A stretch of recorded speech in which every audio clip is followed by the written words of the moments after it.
Welcome to Unicorn Adventures, where fun creative professionals take a break for business to play my role-playing game. Today we have Lee and Bethany. They are luckily both chaotic good, so you're in for a treat of an episode. As always, we're embarking on a story that is completely made up, but the cards get to dictate where it goes. So I'm giving them a final shuffle after this. I'm not messing with them at all. And the fate is sealed, if you would. The rest is entirely up to us and the choices that we make. So we're going to start off with Bethany. Tell us a little bit about your character. Hello, I am Lucas. I am crowd folk, and as most of us know, my people love to collect the shiny things.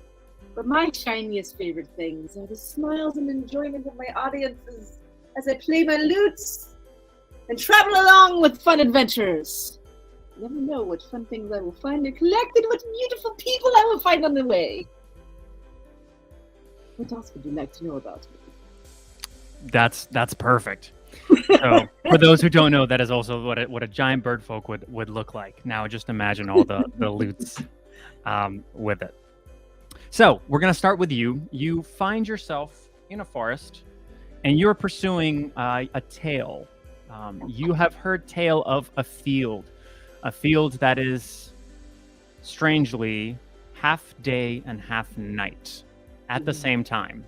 While you have heard stories, you know that a bard such as yourself needs to see something like this for themselves.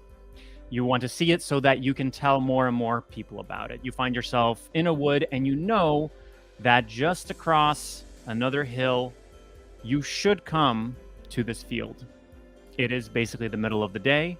You have been traveling for a while. What would you like to do? I mean, I just feel it's so close. I must get there. I must see this for myself. That'll be amazing. Okay. Am I alone? You are alone. You are at this point alone. You decided to venture alone. I will say, I know that you were asking this. You can absolutely fly. So if you decide that you cannot wait, instead of walking through the forest and over the hill, you can fly over it. Those are your choices. At this point, you can see that the canopy is a little bit full. It might be a little bit harder to get out. Maybe you need to walk to the top of the hill and then take flight, but it is your choice. You can try to do whatever you like. For the most part, I think I'm probably half skipping, half flapping at this point, because I just know it's so close. I could barely contain my excitement. So I'm foolishly, perhaps, running ahead in excitement. It's just across that hill. I can feel it in my bones. Okay, so you're just skipping and flapping on up to the top of the hill. Is that right? Yes. Okay. I'm going to say that because of your excitement, you're not very aware of your surroundings. And you're making a lot of noise, it seems, as you're doing all these things, and the squawks and the various things come away. So we're going to pull the first... freaking out because you never do this in D&D. You never go headlong ahead. No. So I am going to pull a card to see if you are or are not noticed by someone or something in these woods. We're going to say a jack, and this was for that other someone or something. They indeed do notice you. At the top of the hill, gathering up from a well-deserved cat nap, is Lee's character. Would you mind telling us a little bit about her? Yes, I am very excited. This is my first time ever describing a character. So Katya Ritwell, she is a half human, half cat. And she is a very, she's a very powerful sorceress with her words. So if she looks you in the eyes and holds your gaze, I'm gonna shift to first person here. When I look in your eyes and hold your gaze, there we go, I got it. I can, any words I say become your truth. They help uncover your truth. Or if you read anything that I've written out loud, it helps uncover your truth. So my quill, it looks like just a simple writing device, and if you decide to get a little too close or a little unfriendly, you'll learn some things about it. Well, I'm probably gonna make a fun first impression for you then. So with that, I will say you are absolutely hearing some sort of squawking, flapping that is making its way uphill towards you. It is at this point, because you have noticed this, your choice whether or not you want to hide, want to look at it, pursue it, run away. You are here because you are in the pursuit of knowledge and truth. And you know that in life and in reality, it's very hard that there are two complete opposites that exist at the exact same time. And you have been very intrigued by a field that happens to be both day and night at the same time. But hearing all of these squawks and flaps, what would you like to do currently? I kind of want to hang back in the shadows and watch what happens to Luca. Okay, you're going to take the hide action, and we're going to see how stealthy you are. So we're going to pull a card for that. I'm going to make it like very low, like very successful, unless it's a very low card. I think you're going to do a great job, because not only are you a cat, so you're going to be good at that, but also you know that Luca is coming. And that's a 9, absolutely. You hide. Are you waiting to do anything, or you're just watching and observing as this happens? I kind of want to see how this field is going to treat Luca, because I don't know what's going to happen in this field. And at this point, you haven't seen the field yet. You know that it's just downhill from you, somewhere in the tree. The trees are blocking your view of that necessarily right now. And you're there as you see a giant birdfolk, Aarakocra, crow, whatever you want to call it, prancing around in a patched cloak with a lute, just skipping its way past you and on sort of downhill. Is that right, Luke? Are you going downhill further? You're no worries for the rest of your days? When I get to the top of the hill, can I see the field? You cannot at that point see but you can see that the canopy, there's fewer trees at the top of the hill. It is kind of cleared up. It's going to be a whole lot easier for you to take flight here, but you cannot yet see the field. There's still some trees covering further down where you have to go. Well, I think when I get to the top of the hill, I'm like, okay, I'll stop for a minute. Like, oh, okay, not there yet. I'm so close. I can feel it. And I might cough a few times, and I'm like, I think this will be a good place to take off. I need to get over these trees and see where I'm at. Okay. Katya, you're seeing all this. Any reaction, or still just watching, let whatever happen? Yeah, I kind of want to let feel this out and see if anything happens to Luca first. Okay. So, Luca, you take flight to fly to the top over the trees? Yes. All right. Should be pretty easy for you. You fly up there, but what I'm going to flip for is to see, well, what is it that you see when you get up there? You got a 10. That's pretty great. You come up to the top. What you're seeing in front of you are still the tops of these green trees. You make a very easy way up all the way to the top. And what you're seeing in the horizon is the sun. It is a little past noon, so it's a little bit off of the very top. And you see in front of you, further down past, what you think is the field. And it's very strange, because the sun, the way that it's hitting, should absolutely be hitting half of the field with sunlight, but that half is dark. It's as if there's absolutely nothing there. You can't necessarily tell there's light above it. The clouds above that part of it seem to have some sort of a light, but the field from where you're looking at it looks as if it's the middle of the night. As soon as I spot it, I'd probably make the strangest noise, and I just go, ah! And I like flutter for a minute, like I almost like stop flying because I get so excited I forget to keep beating my wings, and I kind of tumble, and then I catch myself, and I'm like, ah, there it is. Just like. Katya, you notice a few feathers are starting to kind of fall down near you and around from the sky. You're just seeing kind of feathers falling, and yet you're not sure. You probably don't want to exchange them for your quill. It's much better, but you're you're seeing feathers fall. Okay. So, I guess what am I think I want to make contact with Luke at this point and like ask what he's seeing. How would you like to do that? Would you like to just walk out and just talk to Luca at this point? Would you like to Yeah, use a spell of some sort? I want to see if I can get eye contact with Luca to like get him to not fly away and to answer my question. Luca, are you looking down? I'm guessing you're looking all around and kind of frantically. Are you going to even be able to make eye contact? I will say that, I mean, he's so focused on the field, but if you were to make any noise, he might look your way. So I gotta like call up to Luca and try to get him to look my way, so that I can get him to not fly away and answer my question. Yeah. Yeah. So this scatterbrain bird bard. Right. I mean, I'm kind of circling him at the moment, like so excited and like, do I go ahead? Do I not? Like, it's like I'm talking to myself. You know? Yeah, but you can absolutely just call up to the bird. So I'm gonna call up to Luca. What are you gonna say? Oh gosh. Hey bird, I don't know. Bird. Hey bird. What do you see up there? Bird? Hey bird. Hey bird. Who's talking to me?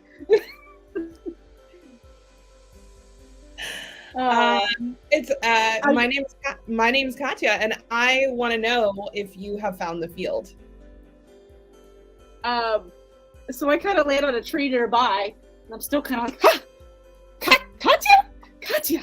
What a gorgeous name. Nice to meet you. Whoa!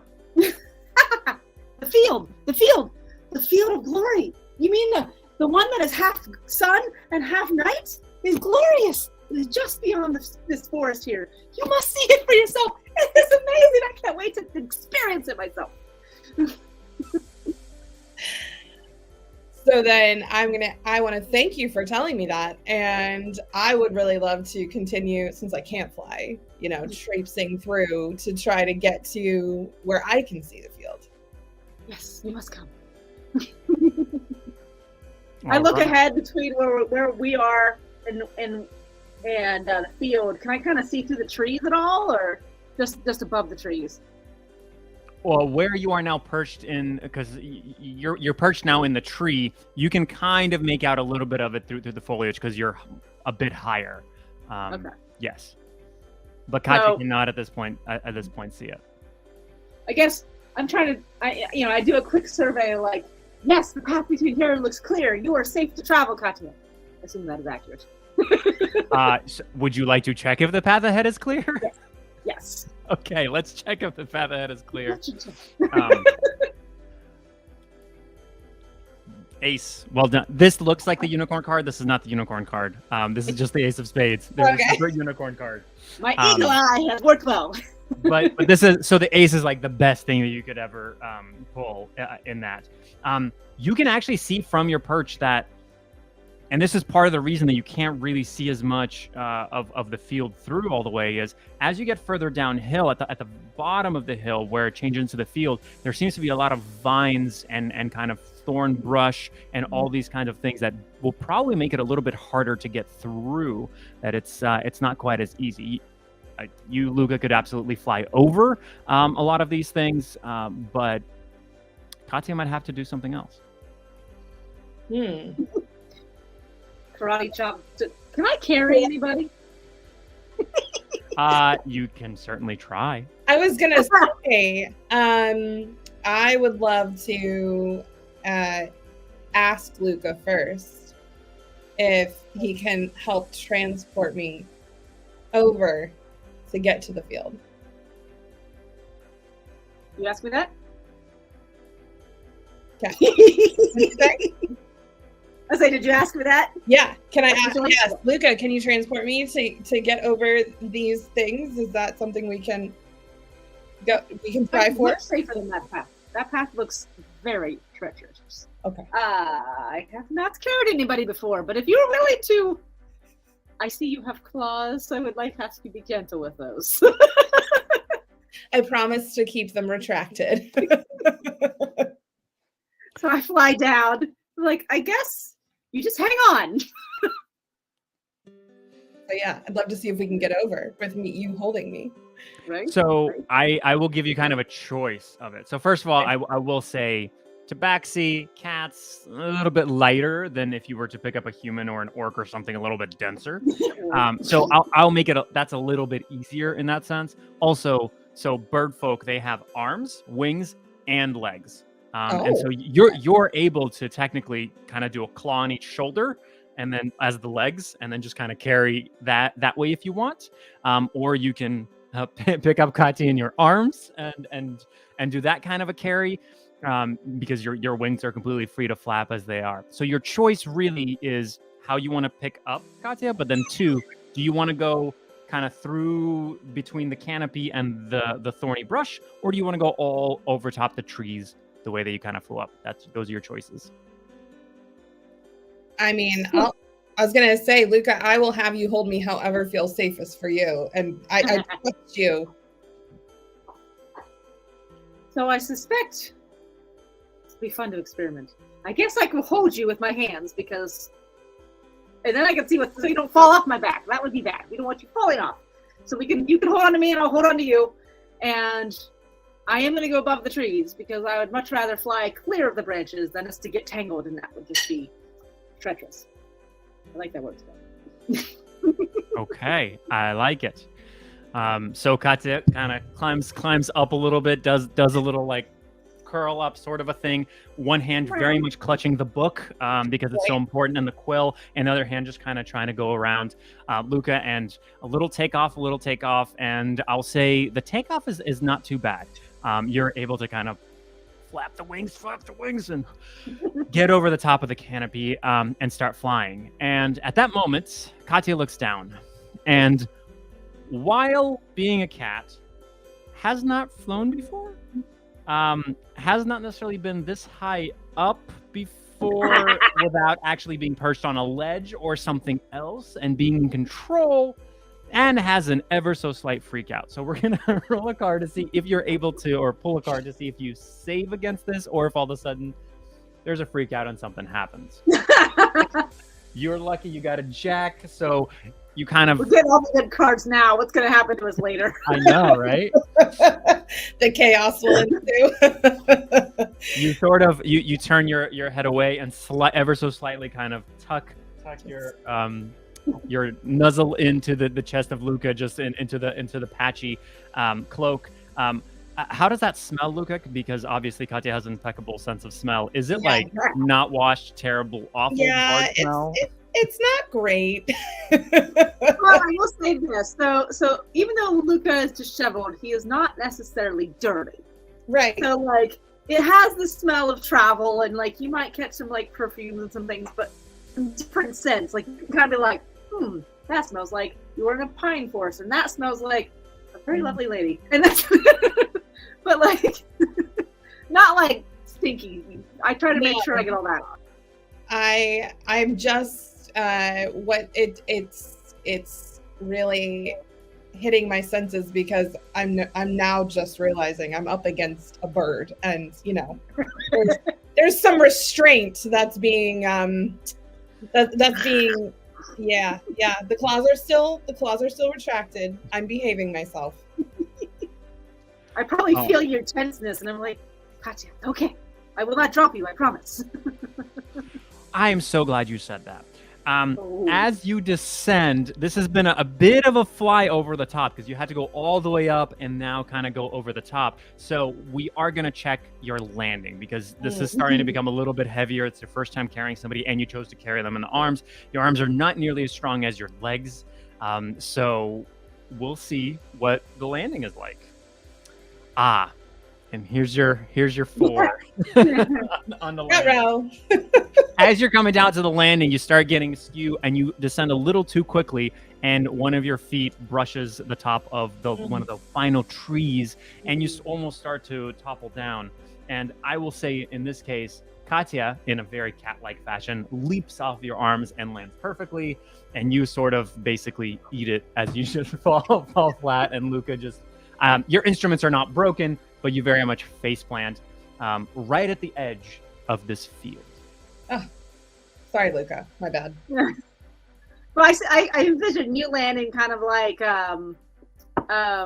Oh, the superhero Marvel. Yeah. You know. Very much so. Yes, the superhero arm back 3-point landing. Yes, And Luca just just falling all over the place. I love it. Yes. feathers obviously pop up as you see the landing. There's some dust and feathers that fly up. As I stand up and I like dust myself and I look back at you and I'm like, beautiful landing. Right. Yes. We'll go with that. So I now am just looking around and kind of just noticing this very strange experience of complete darkness and then also this midday sun. Mm-hmm. And I'm turning to Luca and saying, have you ever seen anything like this before? And at this point, I feel like the first moment as you see me, I'm just like, oh, the songs are right. Oh, I've seen this with my very own eyes. And I'm almost like in another world. There's a part of me that wants to like explore the darkness, and also noticing that Luca is very, very easily convinced. You're pretty easy to get to do my work for me.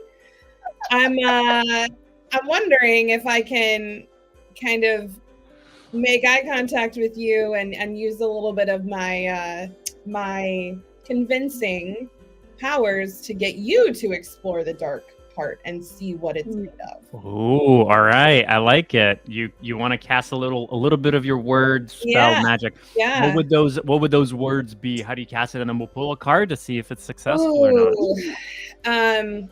Luca, go explore the darkness. How dark is it? Well, first let's pull the card and then I have another question for you. Ironically, yet another 4. Luca, you feel that those weren't just words. You feel that there was an extra thing. Being somebody who uses words as a bard to influence people, you could also feel that there was some amount of magic, something interesting behind that. Maybe an extra little glint in Katya's eyes that was different. That wasn't just a normal something. It's dark, by the way. It looks like midnight. And maybe even a little bit of moonlight is on that part of it, as far as you're seeing it. But yes, the spell had no effect. But you very much know that she tried. I kind of do this like, are you magical? I might be. Words are very powerful things. I'm not sure how I feel about them coming my direction, but I understand. The darkness is quite dark. All right, player to DM. How, does the darkness feel spooky? Good question. And to be clear, right now, you are at the edge, just several feet in front of you, 5-10 feet right in front of you is where that field part really starts. And so you're right at that line to where you could walk up to it and one hand would be in the dark, one hand would be in the light. Let's see what you think. King for that. It just looks like night. Like, it truly just looks like it's the same field, just at night. Having seen things, having been a bard and being just out at taverns at night a lot, yeah, it just looks like night. That's truly what it looks like. I feel like I want to pull something out of my pocket. Not that I have anything prepared in my pockets automatically, but I don't know. I'm just gonna pull a coin out of my pocket and kind of flip it for a minute. Yeah, absolutely. Actually, I pull 2 coins out because I'm gonna flip one into the sun and flip one into the dark. Okay. And just watch my heart. See if anything happens. I'm gonna pull one card for both coins to see how successful you are in actually flipping them into those directions. That's a 5. So with a 5, granted, flipping a coin is not that difficult for you, but you flip both of them and they just kind of land a couple of feet in front of you. So you were able to flip them, but neither one of them made it into either side of the field. Didn't make it. Ha! Ooh. Okay. Maybe I should get something heavier out. Oh, I would like to rip out a piece of paper and rip it in half and make like I want to write a little spell on either of them that tells them to fly in and show us. Ooh, okay. Okay. And so you're writing one is going to fly into the dark, one is going to fly into the into the light. Is that going to be written differently of where you're telling them where to fly, or it's going to be the same thing, just fly straight and you're just going to kind of point them to fly? Yeah, point them in both directions. Same thing written on both. Perfect. Okay. Did we? Two. I'm thinking we're gonna have to walk in here, Luca. Yeah, you literally you rip them and they just fly literally just in opposite directions away from you, nowhere near towards the field. Like they just fly away. Okay. That's just unlucky. Unlucky pulls with those. I'll take it on this because take the low cards when it's not important. Sure. Well, I mean, I don't want to explore the dark side. I want to know what it is, but I don't want to necessarily walk in there without any knowledge of what's there. Ooh. I have an idea. It definitely seems less frightening to walk into the light. So let's walk into that side first, but I want to walk up to the edge. And I certainly have plenty of feathers to lose. I'm going to play with the edge of it with my feather as we walk. I fully support that. So let me clarify. Are you walking up to the edge of the field, or are you walking into the light side of the field along the edge of darkness? What you said. The second one. The second one. Like I'm going to walk into the light side of the field, but I'm going to be like I'm walking along the wall on the dark side. Okay. And are you trying to kind of like throw some feathers in there? Yeah. As I kind of start like play with it just to see if like is there a surface, is there a difference between the two, and and go from there. Okay. You walk through. You're kind of flipping your hand in there. Some feathers, a wing. Nothing. No difference. Just fine. Some of the feathers fly off. They fall into the dark side of it. It just looks like there's just less light over there. It just fell. Okay. Yeah, it just strangely looks like just this wall of darkness, but yeah, everything else. And interestingly enough, when you were flying, you saw that way past the field, there was still light on the way past the darkness. But when you're looking through the darkness here, all darkness everywhere you can see, as if you're looking at a night sky, just nightscape entirely. Sounds like. Oh, please, Luca, you have the idea. Well, I'm over here. If you don't say anything, I'm just kind of like, and then finally I'm gonna go in. You're gonna step into the darkness? And I just run in. All right, you run in. You're now surrounded by darkness. You feel it's night. It's much cooler all of a sudden. You don't feel as much of the sun beating down on you. It is cooler. All of a sudden, all the other birds and the other creatures that you might have heard and the rustling of the wind has much died down. You're maybe hearing a little bit of crickets a little further away, but you're not hearing too much except a strange rustling, probably 20, 30 feet further up the wall of darkness and light.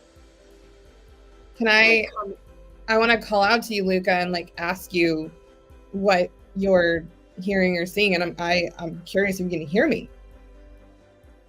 Absolutely. Hear perfectly. Okay. Is it safe for me to come in? It is like a gorgeous evening in the summer. Okay. I'm gonna come in with you. I'm gonna hesitantly walk a couple steps behind you. Let you keep testing it out. Yeah. And I just kind of start flapping my wings gently, it is just amazing. Who would have thought this was possible? I kind of reach down. Is there dew on the grass by chance? A little bit. It's not quite. You from knowing it, I'm just kind of seeing where everything is. It's not quite getting to the. It's just a little past midnight. Maybe an hour or two past midnight, but yeah, that's about as far as it is. So I kind of brush my finger across her ass, and it's just like that dampness. I'm like, oh, the dew hasn't even formed. And I kind of go bring my like wet feather hand to you and be like, look. I'm super excited you just touched me with your wet feather hand. Yeah, you're not a fan of that, as cats don't love water, especially because of your book. You're so protective of your book and paper in general. You're just not really feeling it.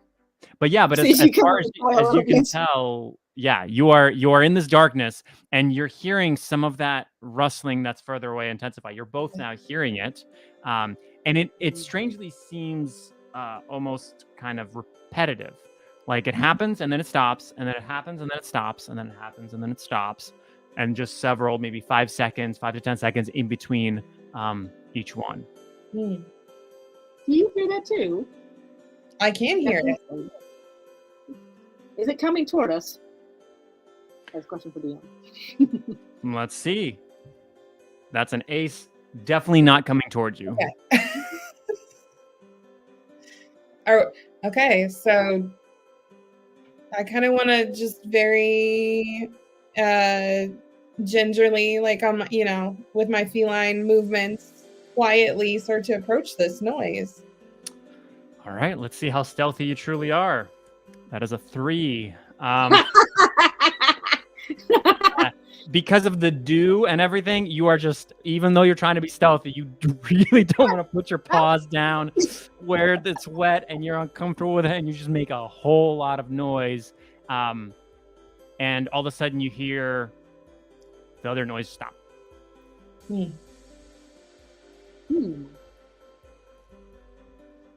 Remind me your character's name again. Katya. Katya. Okay. Katya, do you want me to fly up and see? I don't have to go very high, but, I can go above whatever this is. Yeah?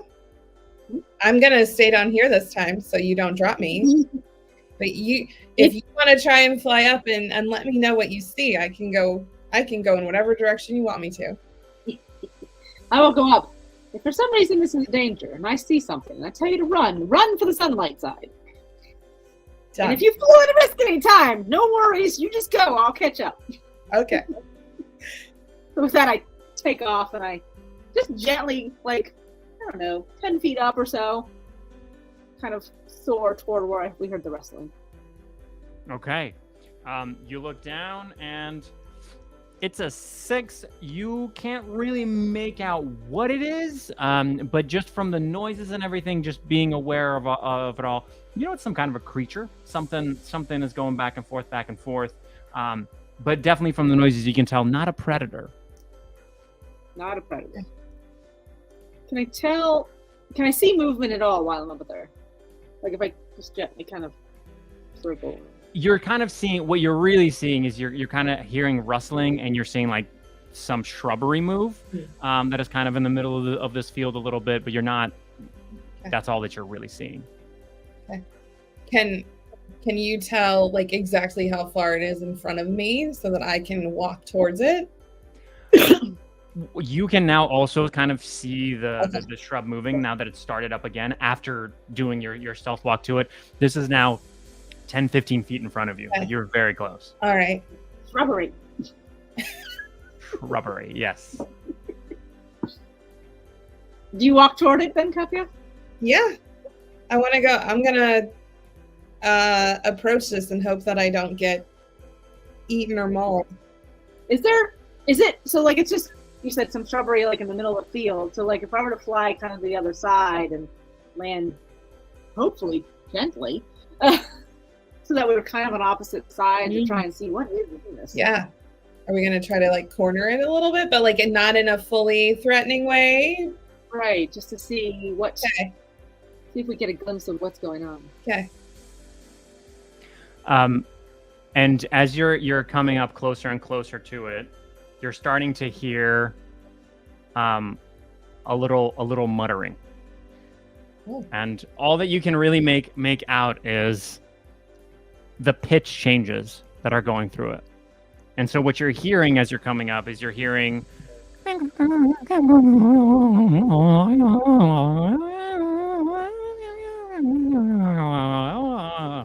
all that you're hearing. I don't know if that inspires confidence.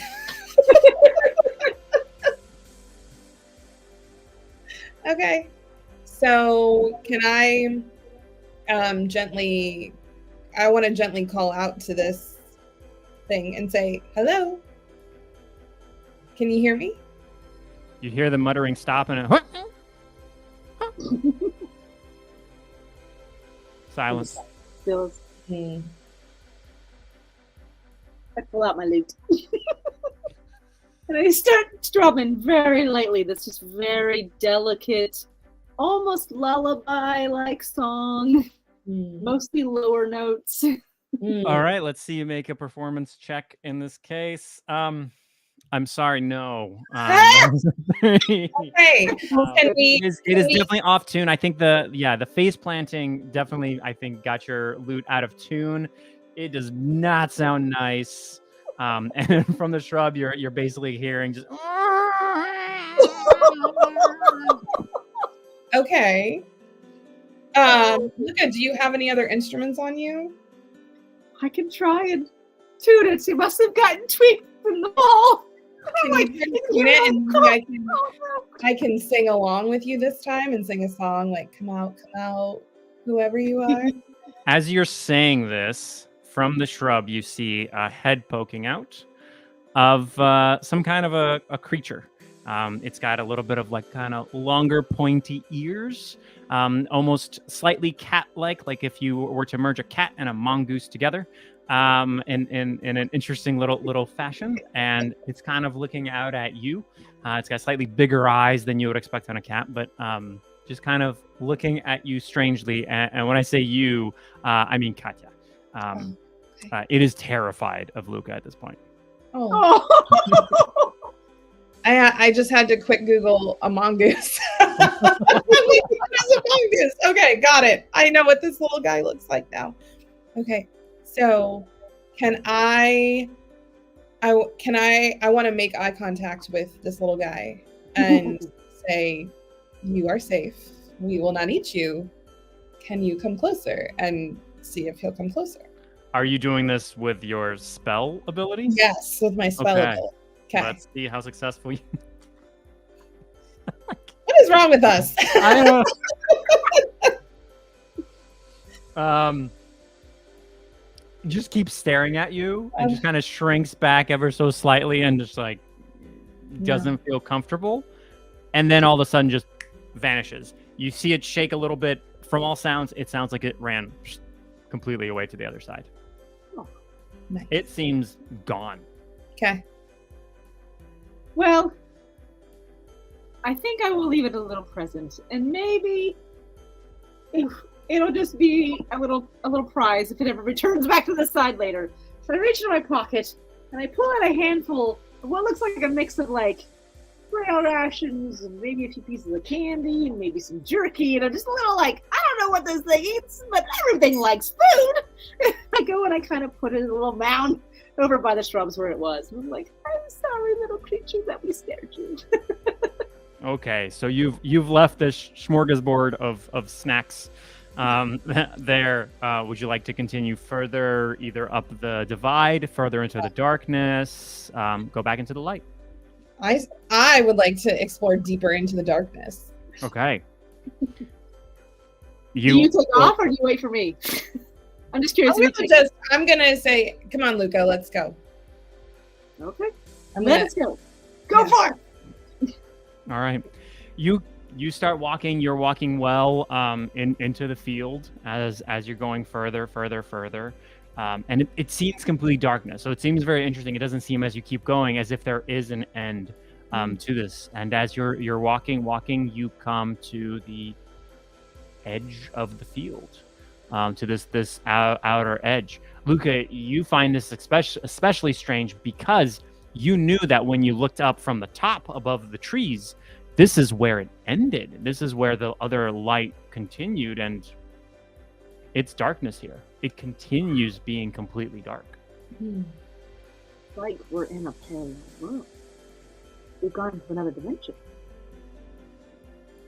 Tatiana, when I was above, this is where the light returned to this field. We're still in the dark. I wonder if we traveled on, if it would continue on forever.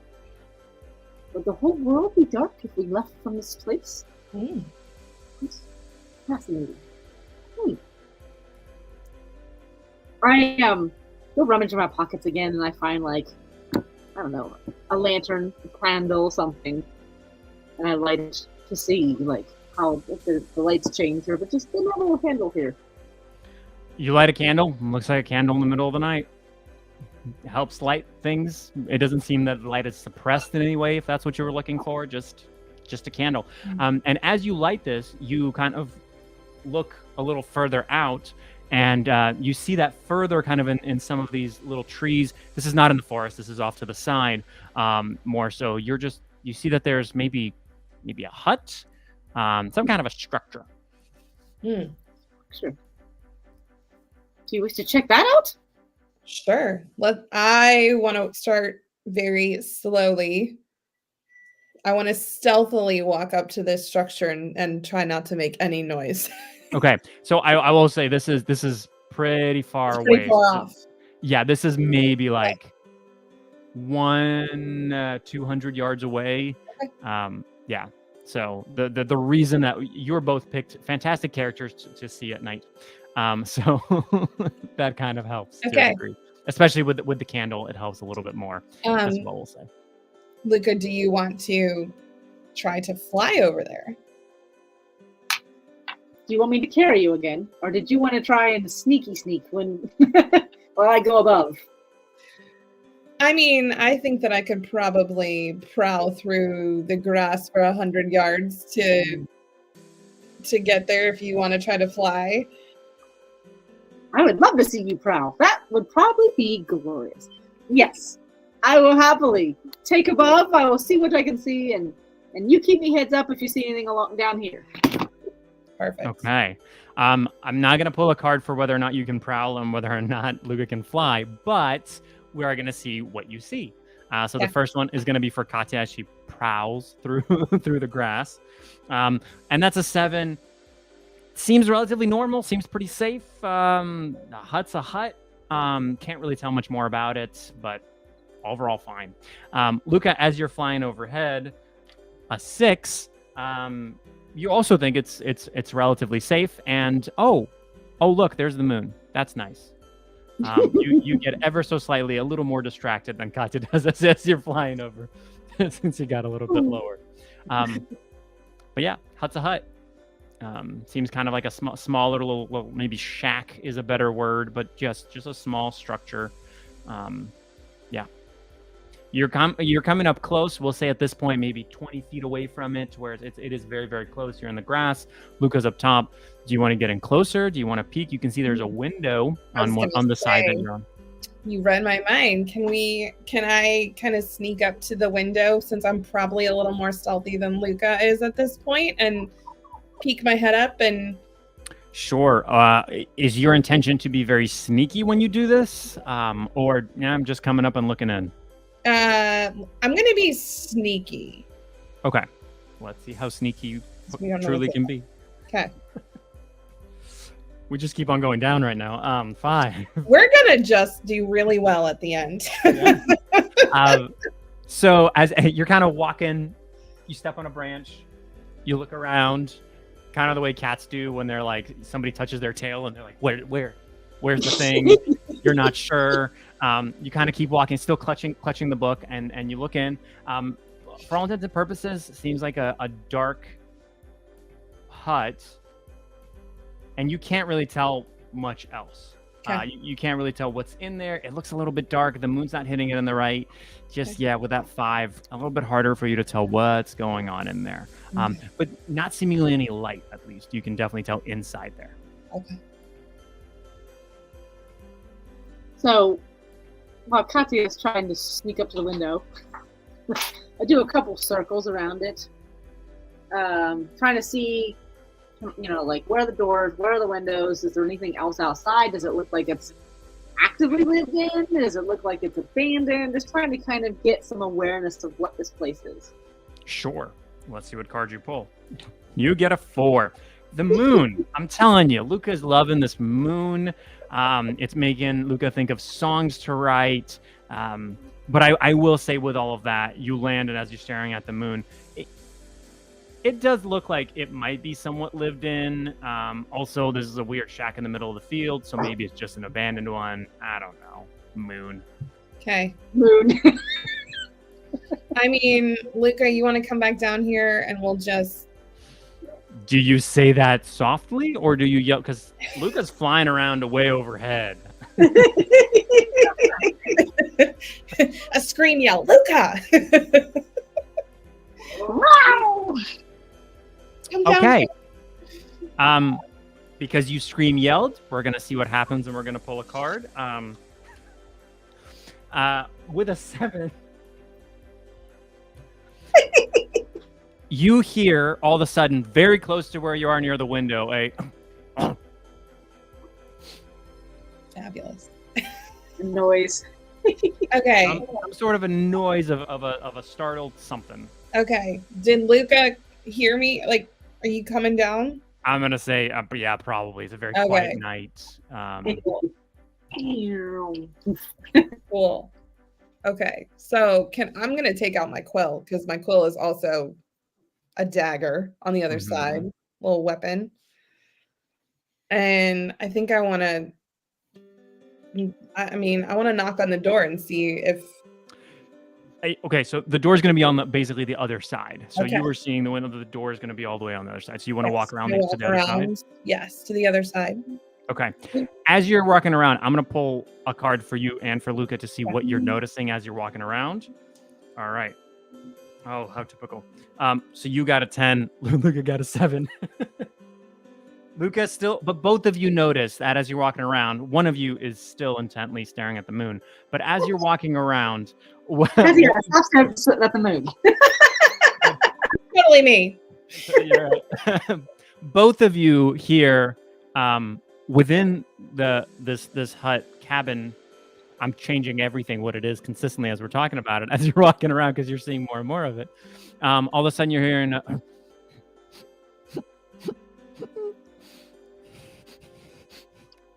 beginnings of possible whimpering, something. Okay. Upsetness.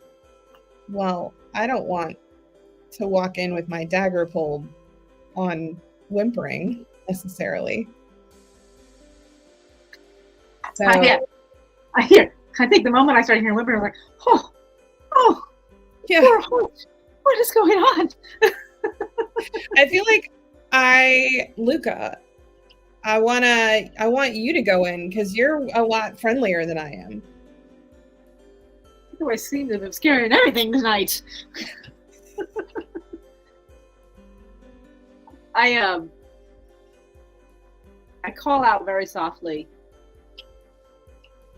Oh, dear children, do not be afraid. It's just I, Luca, the crow person, the crow folk, coming to explore this glorious night. I would love to learn who you are here living in this beauty. Is there any response You to hear from inside all of a sudden, who's there? I hear you. Hello, sir. I hear you out there. Yes. Who are you? I am Luca, the crow folk, coming to explore this glorious field. We do not mean to disturb your slumber. Go away. Fair enough. Okay. I mean, I personally don't want to intrude upon somebody who doesn't want intruded upon. I'm not looking for a fight. I'm just looking for truth. So, You say that out loud. yes. I'm like, oh, I will write songs about you. The door flies open, and in front of you stands a half-clothed, well, in darkness, enveloped in darkness, humanoid figure. You can't really see the upper half because as the moonlight sort of streams in, the top obviously covers, so you can't really see the face or any other part. You see that they at least have on pants, and their feet are a very strange animal kind of style of foot. You as a tabaxi, as a half cat, can kind of go, okay, this doesn't definitely look like cat, nor having seen Luca's feet, nor like a bird folk, but absolutely not human, absolutely not orc, something else, something different. And in a very gruff voice, all you hear is, truth? You want truth? I do. Ooh. So, I want to I want truth from you, sir. What is this field? Why is it dark? All is dark. Everything is everything is dark. True. Have you ever left this field, sir? We're not in a field. We're in the world. The world. We're in the world of darkness. And I ran away. I ran away. So far away, went so far. Is Luca just in the corner, just singing, just jamming? I'm like rolling. I'm rolling my eyes at Luca because Luca is just really not taking this seriously, and that's okay because that's great. I'm asking, where did you come from? Where did you run from? The figure steps forward, further out into the light. What you now see is a hyena folk. It is a half hyena, half human, with the same kind of the facial structure, the tuft on the back, kind of running down. The upper torso is completely exposed in the nude. It's just the pants at this point that you're seeing. And the person that you're seeing is ever so slightly muscular, but more so seeming that they have hardship. They don't really have an abundance of food and yet have to labor at the same time as the kind of person that you're seeing. And with silence and just a scowl. And it's a strange scowl because the scowl doesn't feel that it belongs on a face so old. Points in the direction of the field. And in the direction of the field that you just came from. Like to the far side where we came from. Right. Yeah. Well, the whole field, the whole halves of the field are that way because you've kind of exited to the other side of it. Okay. And this person is kind of glaring at you. I've taken a few steps back, even while I'm... I know, I'm sitting there going, hyenas, do hyenas eat cats? I mean, they are kind of, okay. Just like subtly got my quill at the ready, like down on my side, and what I want to ask.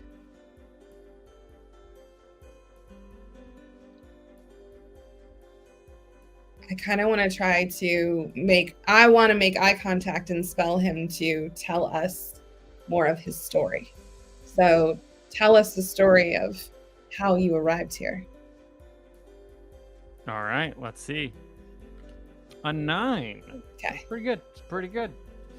All right. So he's looking down at you, and he says,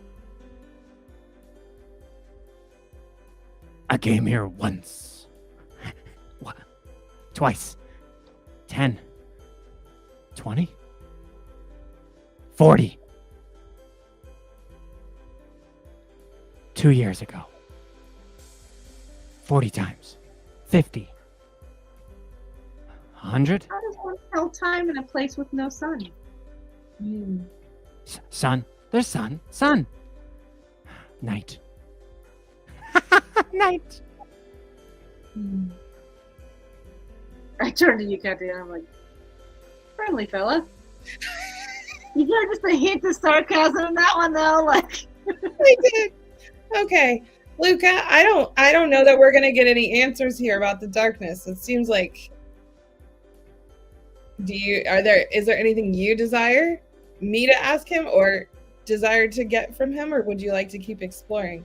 In that moment, as you're saying that, he then looks at you again and says, "Not darkness, not darkness, time, Oh, time."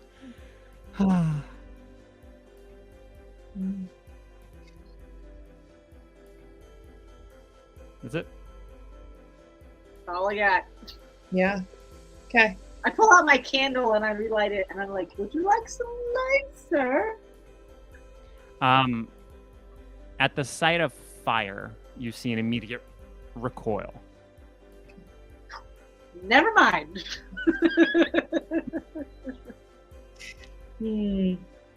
There's obviously something, and it was very much not that afraid of like the fur catching on fire or anything like that, or not having seen fire before, but very obviously something traumatic, something that happened as a result of fire.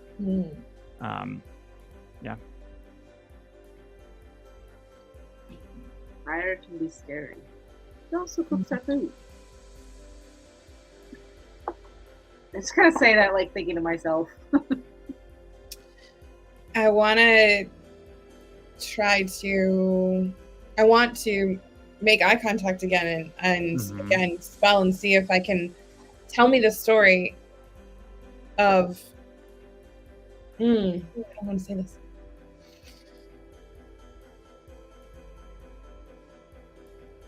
I want to ask why the fire feels scary. All right, let's see what happens. Ooh, 10. Nice. Very good.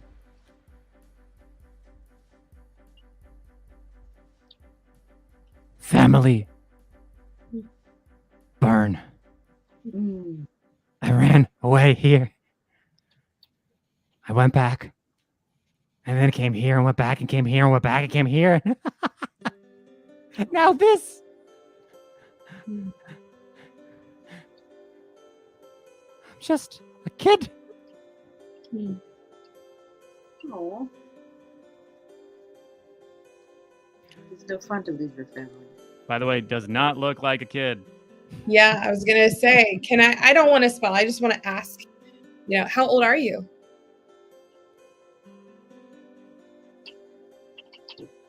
I don't know. When I left?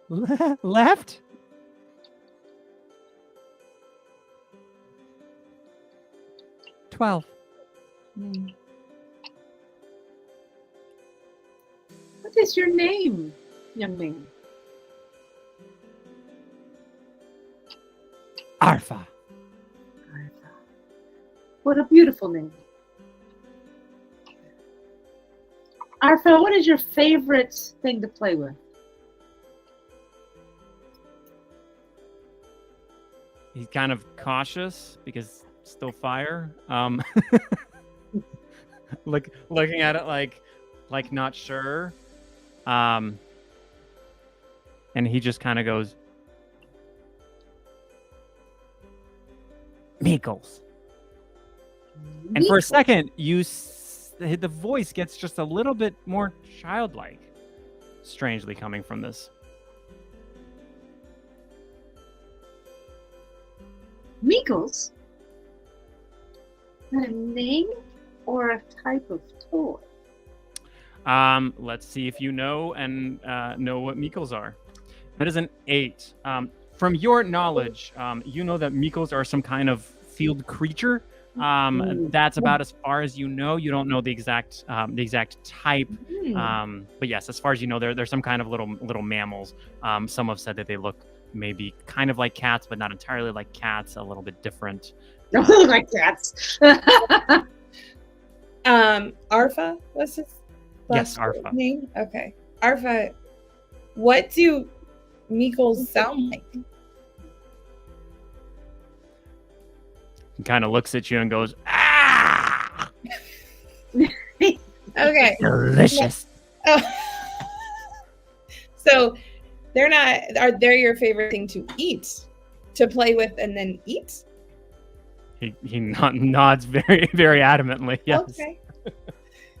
Do you catch them in the field? Not this field. Never this field. That field, yes, not this field. Mm. He points in the same direction each time that he says that.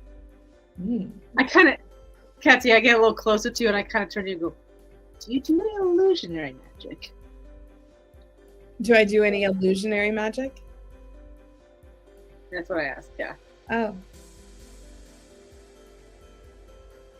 Forgive me my naiveness. Tell me, Luca, what is illusionary magic in your world, where you come from? I was just wondering, I was looking for something that I might be able to produce because I have a number of trinkets in my pockets. But Mikos is not one of them. No, if you had the ability to Yes. create an illusion. I've never seen a Meeple. And I am going to write the word in my book and see if the image, as you read it, Luca, comes to life. Okay. All right, let's see. We're gonna. Okay, 8. I'll say you get the spelling a little bit off, but it still, phonetically works. In what it's supposed to be, and as you, Luca, verbalize it, all of a sudden, from it, it looks a little bit more kind of like almost like a hologram, almost just like this ghostly image, not entirely an actual one. All of a sudden, you see staring at you from the pages and leaning out, basically exactly the creature that you saw in the shrubbery, looking at you, glancing at Arfa, and immediately retreating back into the page after seeing Arfa at this point makes a snatch for your book. So what I'm going to do, I'm guessing you want to hold on to your book. I do want to hold on to my book. So we're going to make a competitive pull. So I'm going to pull one card for him and one card for you. Higher card wins. I'm learning a lot here. So I pulled a 6 for him and a 3 for you. Oh, He grabs your book and he starts searching it, trying to find it. Obviously, magic is not something that he's necessarily seen, and he, for all intents and purposes, he's trying to find the Meeple. Okay. I'm sure that I have a feeling that Katya probably has a bit of a panic moment. I'm sure claws come out. I was gonna say, I don't know if it's panic or trying to control some rage here. So some worry and some. So I asked Arfa, what if I can get you a real Meeple? May I have my book back? You kind of see the real. What is real? Can I catch you a Meeple from the field? I cannot catch Meeple. Why you catch Meeple? How do you eat and play with the Meeples if you don't catch them? Haven't seen Meeple. 2 years. Arfa, we saw a Meeple in this very field just before we came here. You see him immediately. He throws the book down into the hut and takes off into the field. Grab my book back. Luca, shall we follow? Sure. We can follow, I suppose. Are you trying to keep up with? Is he like full run? I mean, if we're actually trying to keep up with him, I'm probably going to go back into the sky because I can keep an eye on him from there. Get out of his way. So I'm going to go into I'm going to try to keep up, go into a full sprint. full sprint. I will say, just given that you are more of a learned sorcerer, your athletics are not really as up to par as a hyena folk that's out here. Also not equal to flight. What I'm gonna do is I will pull 2 cards. One is gonna be for how fast he's going, Arfa's going, and the other one is how well are you two keeping up. All right, so he's going at an 8. He did just wake up in the middle of the night, and you guys got a queen, so you're able to keep up. You catch up with him very much, very easily.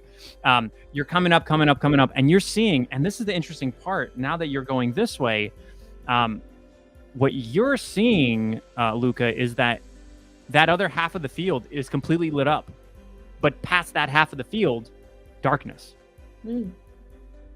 Where before you had also seen light when you had gone there. So you're all coming up, and you can see that Arfa comes up to that little edge and stops, and he's sniffing and he's looking and he's trying and to find and listen for Amico, but yeah, you all catch up with him almost immediately. What do you do?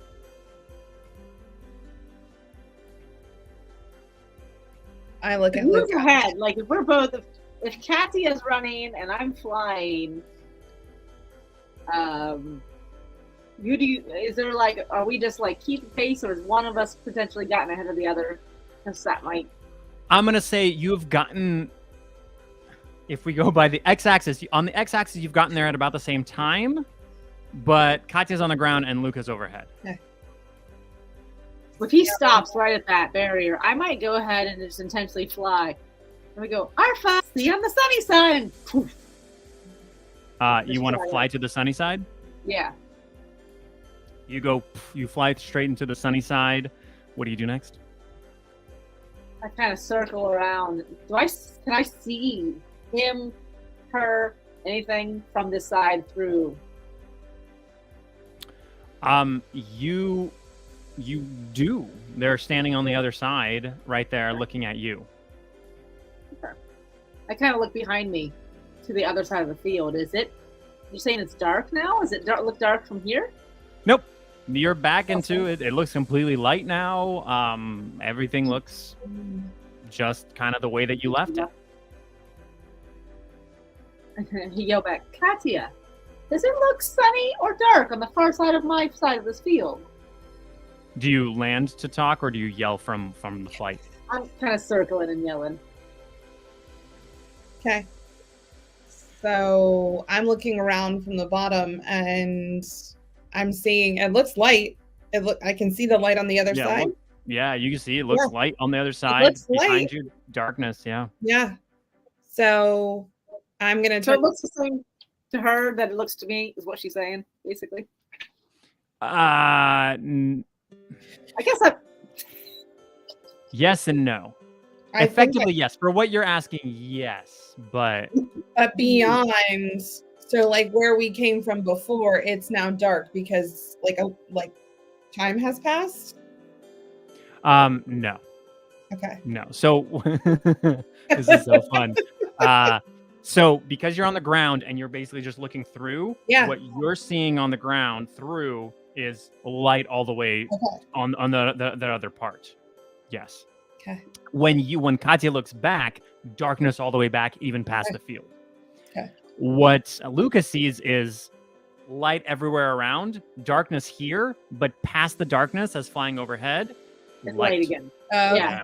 Oh, okay. So it's literally just that half of the field is the only dark portion in the entire part of this from that up. And yet when we're in it, it keeps going. Okay. So I want to turn to Arfa and ask him, do you want to go to the light side with me and Luca? You're seeing worry, terror, and just no. Arfa, can't go. That's it. Okay. Aww. Can I use my spell ability, eye contact, ask him, tell me why you can't come over into the light? With a 5, the spell doesn't take effect, but Arfa looks at you and goes, shame. And you just see just this deep bow with the head. Yeah. Okay. I want to open my book and write the word shame in the book. Mm-hmm. And ask Arfa to read it. Can you read this?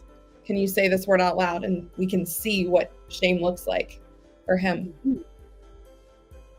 Arfa looks at the book and nothing. Doesn't say anything, just kind of stares at it, doesn't understand. Okay.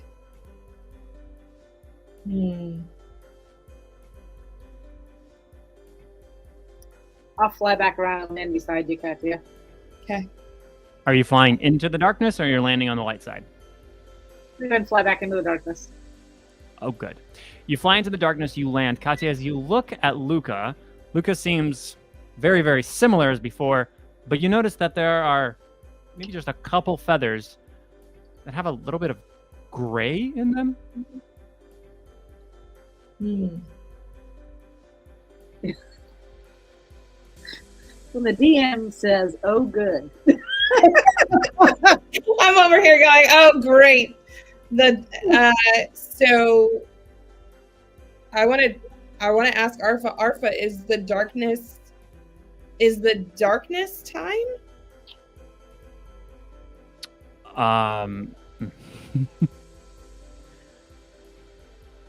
He kind of points at the light, points at the darkness, points back at the light, and goes, "Time, jump."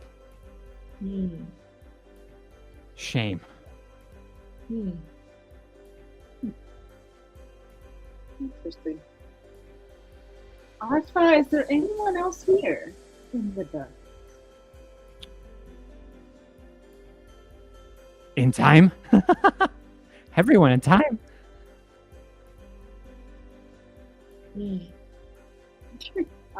Sure.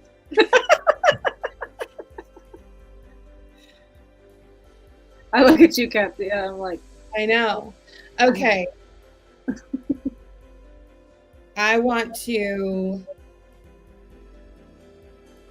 try to cast the spell a little differently. I want to write the word shame. And I want to write a spell in my book so that we can see. And the spell is show us shame in this darkness. Okay. What are you trying to achieve with this spell? Okay. See, I want to be able to see what is causing shame. What Arfa means by shame. Okay. All right. Pretty simple. You got a 9. I will say that. So that's pretty successful. The book's you let it go, and the book almost floats, and you get these kind of puffs of color, and almost in watercolors, you get basically this image, this little movie. And what you are seeing is you're seeing kind of a family in a village of a bunch of hyena folk, just a normal family. They've got a couple of kids. You see the mom and the dad, and you see as one of them seemingly just kind of walks away. He's playing, and he goes out to a field. And he's playing in a field, and as it keeps on panning, all of a sudden you see that half of the field is darkness and half of the field is light. As he's going through, he comes up to the darkness. He does a lot of what you recognize Luca did in terms of the playing back and forth and then in and out and in and not quite sure. Not stepping in, but just putting a hand in, and then steps through. And then steps back out. And then starts jumping in and out and in and out. And as you're watching this young kid grow an inch, grow a few more. And as he jumps back in and back out and back in and back out, seemingly getting older and older. You're then watching him joyfully run back to the village, to all of those things, and a family in utter horror that is staring at him. And as his father, seemingly, or the father figure, grabs up a torch and starts to run at him, to push him back, as if a complete stranger. And so you see who you now know as Arfa to run back to the field and run into the darkness. Oh. Did that village appear to be in the other field or beyond it? Beyond it, it seems somewhere in the outskirts, maybe further, kind of past the forest and the fields. Nearby, obviously, to be able to sort of run and walk to, but definitely a ways away. So was this like images? Did Arfa see this plague the forest? I'm assuming I think that, I mean, it's not for me to say how the spell necessarily worked, but yes, I think everybody gets to see it. It's basically this. Okay. It showcases this, and as you're looking up at Arfa, you're just seeing tears welling up, and just almost beginning to again sob, very similar to what you heard as you got up to the hut. Wow. Okay. Oh, Arfa, I'm so sorry. I know. I want to hug Arfa. Right? He absolutely takes the hug at this point because Yeah. And he Well, if you hug him, and then I come over with all my feathers and my wings and engulf on both of you with my wings. Oh. the feathers kind of tickle a little bit. The fur feels nice. You're feeling some of those tears rolling off. Arfa is much taller than both of you.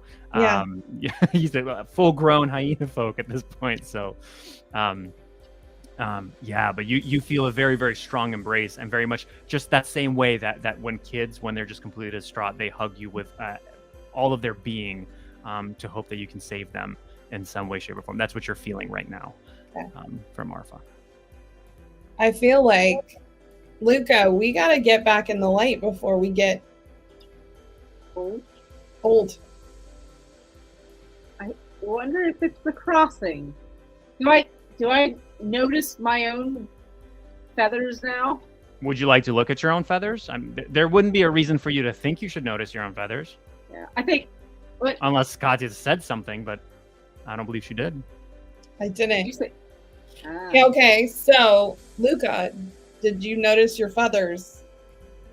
My feathers? My feathers! You just notice a couple. There's just a couple that just ever so slightly are turning not quite as shiny black as you prefer them to be. They're a little bit gray. Luca, you were only out of the light and back in the darkness for a little bit. We've only been in the darkness for a little bit, and that already happened.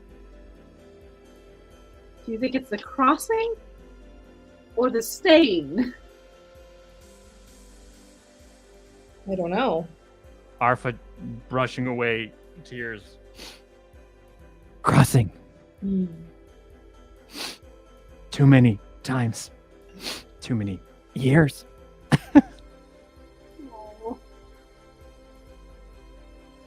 They must be smart. Good thing I didn't circle in and out like I considered doing. Yeah. Okay. Arfa, how long have you been staying in the darkness? 2 years. 2 years. Okay. I mean, that would make him 14. Luca, I want to go in the light and go look for his family. I think we might need to. I do want to check one more thing, though. I want to fly up. I just want to see how high up I go if it changes. If I go up and I enter the light, I'm going to land in the light side. So if you see me over there, cross back over. But if I go all the way up and it stays dark, I just want to see if I just want to see what happens. So you're saying you want to go as high as possible up this wall of darkness. Exactly. Okay. Let's see what happens. All right. You got close to one of the best cards in the king. You just keep flapping and flapping and going higher and higher and higher. And it seems that as you keep going, it's light on the other side. It doesn't seem to change as high as you go. There is a barrier here. Okay. I'm there comes a point where I cannot go any higher, so I'll come back down. Okay. Do you come back down? Do you cross over? What do you do? I go ahead and come back down since I'll kind of, when I get like within shouting range, I'm like, it just keeps going. Okay. So, Arfa, if we find your family and we explain what happened, will you come back in the light with us? He just kind of starts nodding immediately. Yeah. Okay. Oh. All right. Will you come with us right now to find them, or do you want to wait? You see fear, like he's He wants to wait. fire, fire, shame. Yeah, that is definitely not a subject that he likes. And this is strange because at the beginning of the conversation, you could hear very coherent sentences, but as soon as some of these subjects are broached, all of a sudden you're seeing a whole lot of like repressed things that have happened. Okay. So, Luca, I want to leave Arfa here and go see if we can find his family. Yes. Arfa, what direction did you run into the darkness from? Since you're standing at the edge, he's able to point kind of further away past the other edge of the field. You kind of see that there's a little bit of like a valley that goes into so seemingly in that general direction. Okay. And how far off? He just points in that direction. Okay. All right. Are we walking, Luca? Let's go ahead and cross over, and then Okay. I mean, I'll walk across with you. Okay. All right. You cross over. I look at my feathers again. Huh? I look at my feathers again. Feathers look exactly like they did before. Okay. All right. So I'm going to look at Arfa and say, stay here. And we'll be back. And Arfa does that thing that kids sometimes do where he just kind of sits down cross-legged, like he's a little Nice. bit bored. crisscross applesauce, love it. Okay. Okay. So, How well do at least does Luca know this area at all? Does No. he have any idea of like any local towns, or I just like I heard of the story and I just headed off, right? Yeah. okay. So, I can go scout from above if you want. If you would yeah, like me to. Luca, you want to go scout off in that direction while I watch from below? Walk from below, look for any traces of evidence of Yeah. people, and I will scout from above. All right. So who's scouting first? Luca. Luca? Okay. Luca flies up. We'll say you kind of go a ways out, and this is your scouting. Uh-oh. Two. Luca. No. You just love that. You love the hills. You love the trees. They're beautiful. It seems that this is a lot of this is kind of rolling hills with some trees on it also. Those types of things. And oh my goodness, the sun. The moon was great, but the sun is so much better. Oh, and it feels wonderful on my feathers. And I love this. It is wonderful. Okay. You suddenly hear from the sky, the hills are alive. Okay. How far off did Luca get before Luca got distracted? Oh, Luca basically got distracted immediately. Okay. But flew for about a good while to see about a few miles out actually. Okay. So, So I see absolutely nothing because I'm just totally lost. are you coming back to me, Luca? Yeah, I'm sure I eventually like, where did Cassia? Luca, do you consent to being spelled to not be distracted? Was I distracted? Yes. Can I cast a spell to help you stay focused? Sure, I would take any help I can get. Okay. So All right. I'm gonna look you in the eyes and say you will fly and you will focus on finding Arfa's family. Focus your focus. With a 9, you absolutely succeed. Woo! Luca is now a laser focused.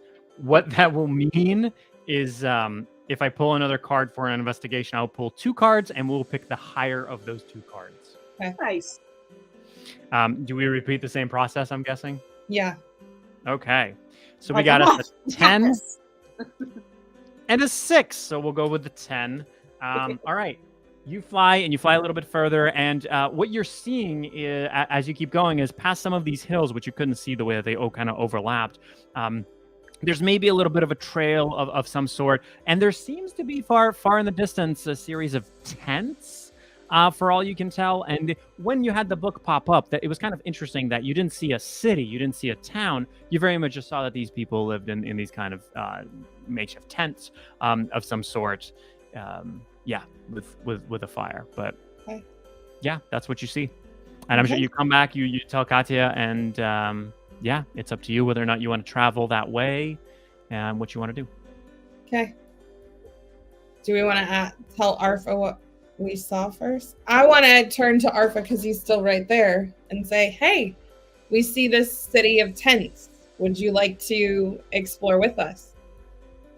You see this like he kind of does, and also just kind of this fear. He's uncertain. He's not sure, and he doesn't want to say the wrong thing to upset an adult. Oh, okay. The Maybe hugs we seem should- to really bond you all. The group hug helps.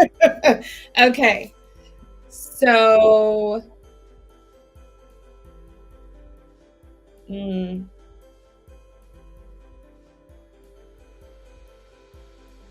We wanted to set off.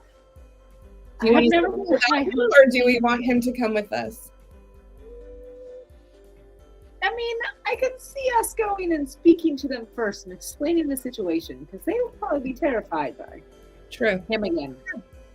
All right, you flying me there, or am I walking? Luca, I can you mean- fly me there?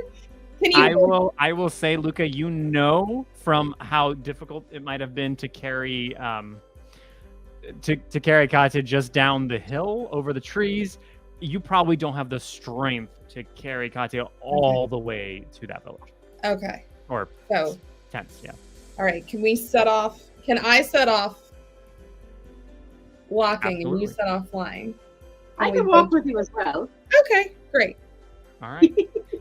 You all set off walking, and then you're making your way in that general direction. Luca's kind of leading along. You're seeing the hills. You're seeing the leaves and everything, and it looks exactly like when you left it, as if really almost no time has passed except for the 30 minutes or so or an hour that you spent on the other side of it all. I was just say, where's the sun? So you're walking through past all the, and you're starting to hear. Well, let's see if you do or do not hear. Yes, with a king, both of you are hearing loud thumping coming behind you. No. Ooh, I'm bumping. Yes, about 45 minutes after you've left. What do you do? It sounds as if something is chasing you. Oh, As soon as I feel like something is chasing us, I look at Katya and be like, "Do we need to take to the sky?" This is almost like you feel like it's coming and it's about to be like pounce on you. Oh, It's Katya, coming I from might grab her and behind take you. off.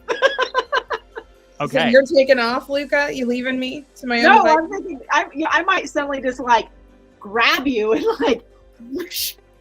I'm a fan. I'm gonna pull out my dagger, but I won't use it on you. I'm just gonna be Thank you. ready to go.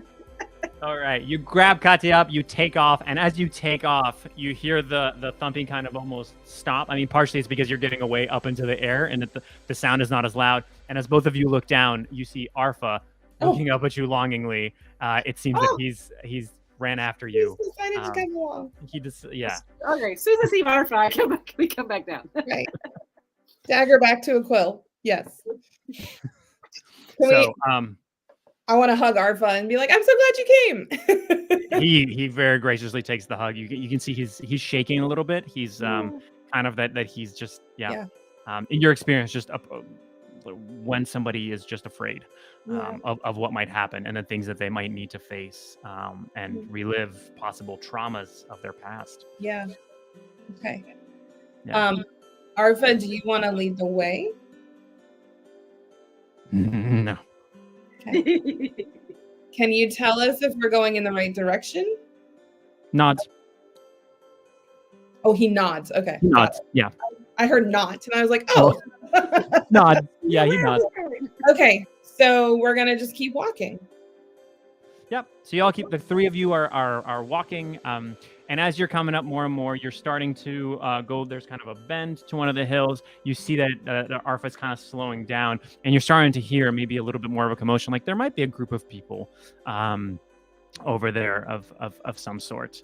And he seems like he almost wants to maybe stay back a little bit, and he kind of puts a hand on Katya's shoulder because Luca is still kind of foreign and worrisome to him because of all the fire incident.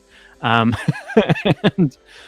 he just kind of looks at you and says, I'm gonna stay here. Okay. I turned to you, Katya. I'm like, do you want to stay with him? And I can go ahead and see with my diplomacy how well this goes. Yes. I will say, actually, no, I want to come with you because I want to use my book to hopefully show our family what happens in the darkness. Oh, yes. Okay. So he kind of just stays off of the path a little bit.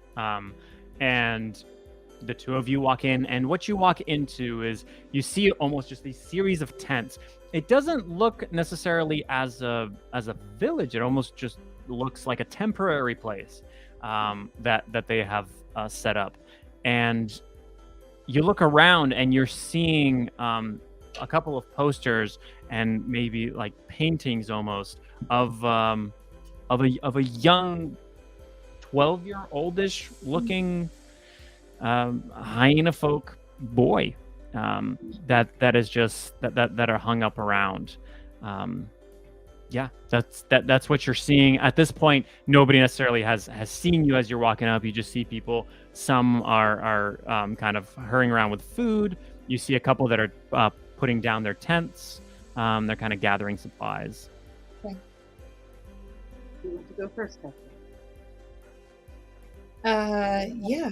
So can I want to walk up to, are there any people kind of or hyena folk on the edge that I can approach cautiously? From what you can tell, this looks like a camping site. It truly just looks, and sort of it's all an edge. There's not necessarily a true center to it all. It's all just kind of like a circle of tents. Okay. So there is a tent that's closer to you, and there's one that's kind of being taken down, everything being put away as well. Yeah. So I want to very cautiously walk up to the tent that's being taken down and say, "Excuse me." Hello. Hi. You see just a charming, strangely enough to you, rosy-cheeked, possibly makeup, hyena folk female. That is a woman that is coming out to you from the tent as she kind of scurries out from it, putting everything down. Okay. So my name's Katya, and I just came into this area to explore a field that I had heard about, and I saw the poster over here of this young hyena folk boy. Ah, Arfa, yes. Sad. So sad. Okay. Are you related to Arfa? No. I am Ufa. That answers everything. Okay. Is Arfa's family still here? She points a few tents away at a very kind of somber looking family that is slowly packing their things up. They've been looking for him for 2 years now. They keep coming back to see if they can find him here after the trip that they took. We only come for a month to camp. Okay, thank you. So I'm going to walk over to Arfa's family and say hi, introduce myself. My name's Katya. You notice, just with your normal kind of perception, Ufa very much, seemingly possibly like the kind of gossip that she would be. Oh, yeah. she's kind of walking behind you to make sure that she witnesses what in the world is about to happen. It's not frequent that hyena folk interact with cat folk. Okay. Yeah, so Okay. yes. Okay, so I'm gonna walk up and say, "Hi, my name's Katya, and do you know the boy on this poster?" Well, who do you speak? So you're what you're seeing there is you're seeing a couple of kind of a 10-year-old kid and like a 9-year-old girl that are kind of like putting things away, and a somber sort of father figure that is kind of Okay, so I'm gonna walk up to the father and say, "Hi, my name's Katya, and may I ask a question? Do you know the boy on this poster?" You see him you see pain, loneliness, and longing all in kind of one stare as he looks at it and goes, "My son." Is his name Arfa? You see him that tiny, strange glint of hope in his eyes of all things, because for all intents and purposes you should not know Arfa's name, and he goes, "Yes. Have you seen him?" I have. May I try to show you what happened to Arfa? What? Is he dead? No. Where is he? You see him almost like take arms, though he's actually holding a tent pole in his hand and not actually any kind of weapon, but he's ready to take action. Okay. Arfa's safe, so I want to pull out my book and I want to write Arfa's name in the book. And then I want to try to say it and see if I can pull up the interaction that we just had. The interaction between Arfa and Luca and I in the field, where Arfa's explaining what happened to him. So let's Does that make see sense? what happens. It makes sense. I see what you're saying. Okay. Oh, perfect. Joker. Oh, what does that mean? Joker is a fantastic thing that I love in this game, because Joker means something chaotic and interesting and different and crazy happens, and it's entirely my choice. Okay.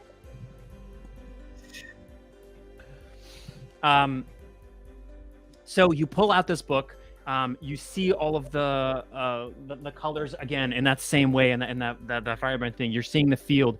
You're seeing a cat and a bird fall down, and the bird face plant, and feathers fly up and plume. They approach this field. They go in. They go out. They go in. They go out. They finally they finally decide to fully get in there. You're seeing the whole creeping up to the hut aspect of it. You're seeing this interaction, and more the dad is staring and he's concerned, and then he sees the hyena folk and goes, "Me?" Because you're noticing there's a little bit of a resemblance. It kind of looks like him, but he's very confused because he does not understand what is happening. He's seeing this interaction, and then he sees the hug, you talking at the edge of it all, and then he sees you leave. And he's beginning to understand that, okay, maybe he didn't see what you showed with the book to Arfa with all of that necessarily. But then you both leave and the field remains. And you and Luke are staring at the book because all of a sudden you get to see something you don't know what happened. Because right now you're looking at the field when you two were not there. Oh. And you see on the field as a hand comes out, as Arfa puts his hand into the light, pulls it back, another hand pulls it back, and then takes a few steps and leaps into the light. And what is interesting to you is when he leaps into the light, you see a 14-year-old boy leap into the light. And immediately the dad grabs the book and stares at you and goes, "Where is my son?" Okay. And for clarification, we saw the adult Arfa. You saw the adult Arfa. Oh. Yeah, okay. Okay, so I think he's over here. Right? Let me take you back this direction to him. All right, so you take him. Yeah. He walks with you. He's, by the way, still clutching the book. Like it's open like on that moment, and he's Yeah. holding it almost like a compass, as if that is the guiding part for him. Yeah. Yeah. Okay. I trust him with my book at this point. So walk him back to where Luca and Arfa are. So you just hear a kind of almost like a grunt growl from him, and immediately both of the kids start following him. Okay. The whole family is now walking with you. Okay. I'm kind of skipping ahead, like, because I'm kind of like, I want to get a little farther ahead and like, what's Arfa gonna look like? Is he gonna look the same? Is he gonna? Yeah. Good call, Luca. I like. Good thinking. You're still focused. I got the focus. So you come up to exactly to the place where you left Arfa, and you're not sure where he might be. Yeah.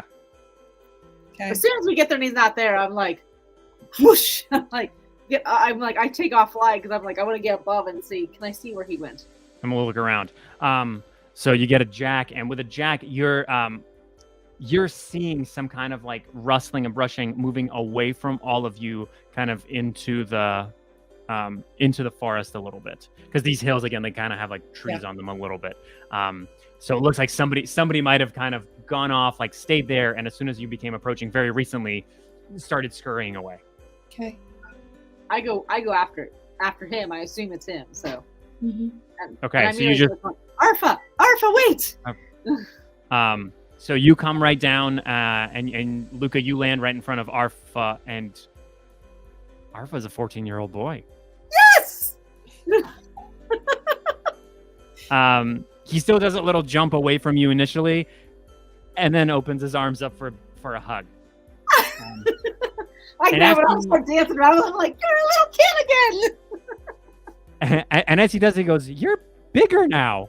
You see that his voice is a bit higher pitched, and it may be possible he hasn't realized that he has become smaller. I don't care. Because now his head is near your chest, whereas before he was towering over you. Right. By the way, Katya, from your perspective and with the family and the dad, Luca flew up and just took off into the trees. You have no idea what's happening. Okay, so can I like holler for Luca? Sure.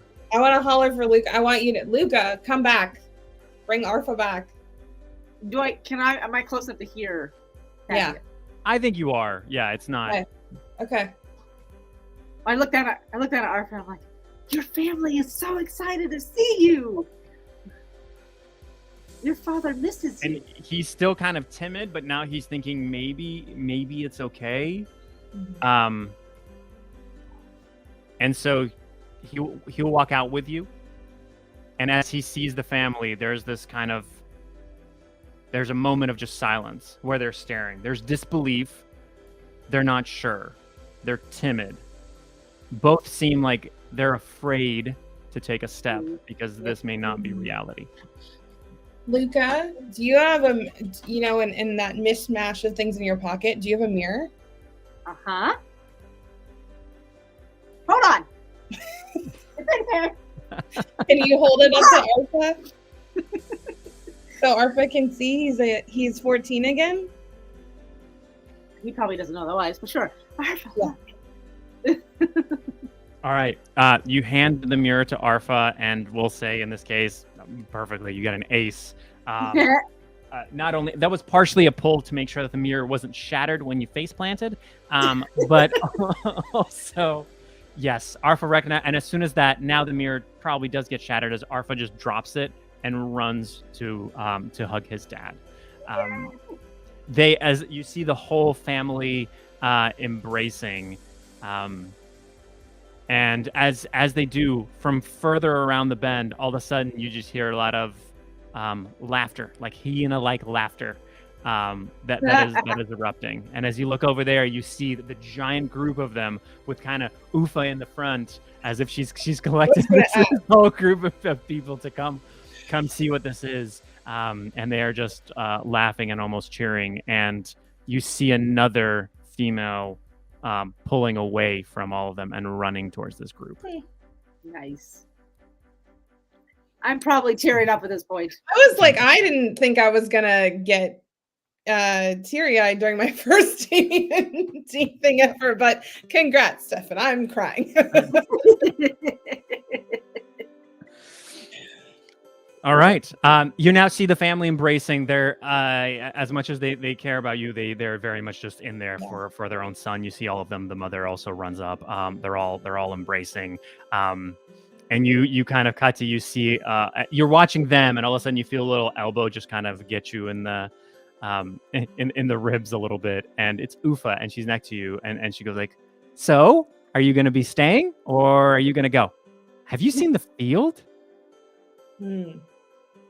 By the way, before Ufa did that, I had already come up beside Katya and like put my arms around her, like, oh, I'm like, great. Now Luca and I are gonna have to hang together. It's fine. You get a little wet from tears. You're like, oh, for crying out loud.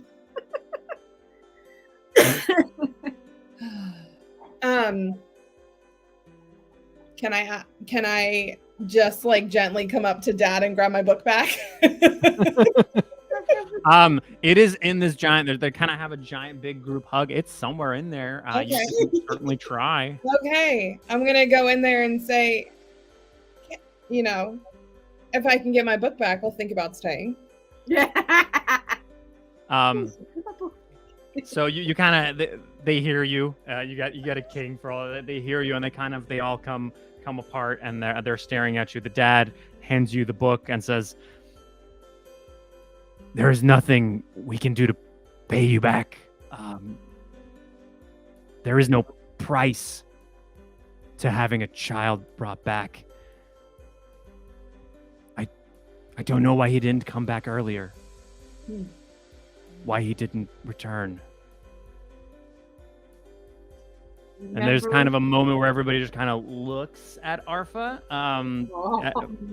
Not sure if he's going to say something, and he's kind of looking to the two of you because he's still afraid because he has no idea what happened. Yeah. We never got his dad's name, did we? You did not. Yeah. I look at him, I'm like, sir, remember seeing us in the field of darkness, and you thought you saw yourself? The darkness aged your son. But magic has brought him back! Arfa looks at his dad and he says, I came back. You scared me away with the fire. And you're seeing like this some kind of recollection of something along those lines happened for the dad, and you all of a sudden see a deep shame around that. You're seeing that this may be a wound that doesn't let go because he realizes how much he pushed his own son away without realizing any of those things, and the cost of it all. For him. I want to turn to Arfa and ask him, Arfa, you know how you felt shame in the field? Should your dad feel shame now? No. Why shame? Dad, we're fine. I think. I don't really know magic.